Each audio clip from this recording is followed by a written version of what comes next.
సంఘం యొక్క సౌందర్యం అంటే భవనం కాదు. అవునా? ఎంత అందంగా కట్టబడిన భవనమైనా అది ఇసుకతో కట్టబడింది, ఇటుకలతో కట్టబడింది, ఐరన్ కలిపారు, సిమెంట్ కలిపారు, పెయింటింగ్ వేశారు, ఫ్యాన్లు పెట్టారు, లైటింగ్లు పెట్టారు, సీలింగ్ చేశారు, అంతా బాగుంది. But it is not the beauty of the church. సంఘం యొక్క సౌందర్యం అంటే ఇవేవి కాదు. మరి ఏంటి మీరు చెప్పండి అని అడిగితే ఒక్కటే స్టేట్మెంట్ చెప్తున్నాను. విశ్వాసుల యొక్క గుణ లక్షణాలే సంఘం యొక్క సౌందర్యం. The characters of the believers is the beauty of the church. విశ్వాసుల యొక్క గుణ లక్షణాలే సంఘం యొక్క సౌందర్యం. ఈ సంఘం యొక్క అందం ఏమిటి అంటే నీకున్న గుణమే.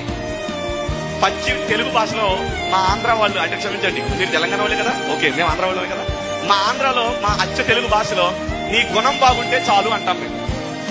అంతేనా? ఒక అబ్బాయికి వివాహం చేసేటప్పుడు, ఒక అమ్మాయికి వివాహం జరిగేటప్పుడు ఏం చూసి పెళ్లి చేస్తారు చెప్పండి? అందరూ పెళ్లిలైన వాళ్ళు గుణం బాగుంటేనే చేస్తారు. గుణం చెడిపోతే పెళ్లి చేస్తారా? అది తాగి అలవాటు ఉంటే చేస్తారా? ఈ అమ్మాయి పచ్చి తిరిగిపోతే అయితే చేస్తారా? చేసుకోగలరా వివాహం అలాగా? గుణం బాగుంటే చేసుకోగలుగుతారు. 10 సార్లు అటు 10 సార్లు ఇటు ఆలోచించి వివాహంలోనికి అడుగు పెట్టే లోపు ఎన్ని ఎంక్వైరీలు జరుగుతాయో ఇద్దరి గురించి. ఆడు ఎలాంటోడో, ఆడు ఏమై ఉంటాడో, హైదరాబాద్ లో సాఫ్ట్వేర్ ఉద్యోగం అంటే సామాన్యుడు కాదు, జీతం రాగానే అలా బార్లోకి వెళ్ళిపోతాడేమో, లేకపోతే ఇలా పబ్బల్లో తిరుగుతాడేమో, ఏదో ఒకటి అవుట్ ఉంటది చేసుకోబోయే వాళ్ళకి.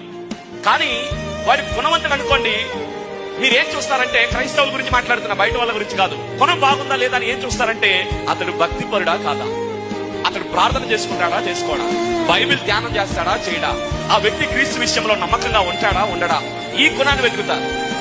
ఒకవేళ నువ్వు 10 లక్షలు కట్నం ఇచ్చినా ఆ 10 లక్షల కట్నం 10 సంవత్సరాల దాకా వస్తుందన్న గ్యారంటీ లేదు. 5 ఎకరాలు పొలం ఇచ్చి పెళ్లి చేసినా నీ కూతుర్ని మరుక్షణం 5 ఎకరాలు తీసుకుని మరుక్షణం ఎంత చిత్రహింసలు పెడతాడో నువ్వు ఊహించలేవు.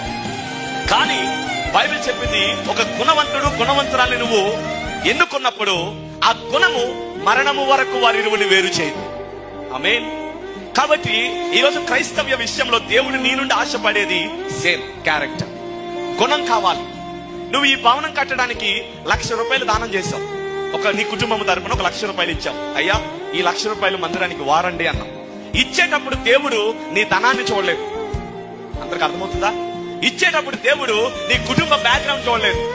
ఇచ్చేటప్పుడు దేవుడు నీ బ్యాంక్ బ్యాలెన్స్ చూడలేదు. ఈవిడ దగ్గర 1,00,00,000 రూపాయలు పెట్టుకుని 1,00,000 రూపాయలు ఇచ్చిందేంటి, ఈవిడ అసలు నేను దీవించనని దేవుడు అనుకోలేదు.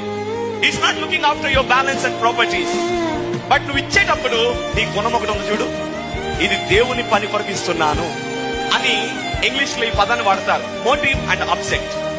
నీ ఉద్దేశము నీ ఆలోచన సరిగ్గా ఉండాలి. నువ్వు ఇచ్చేది 10 రూపాయలే కావచ్చు, కానీ దేవుడు 10 రూపాయలు చూడలేదు, దాని వెనక నీ మనసును చూస్తాడు.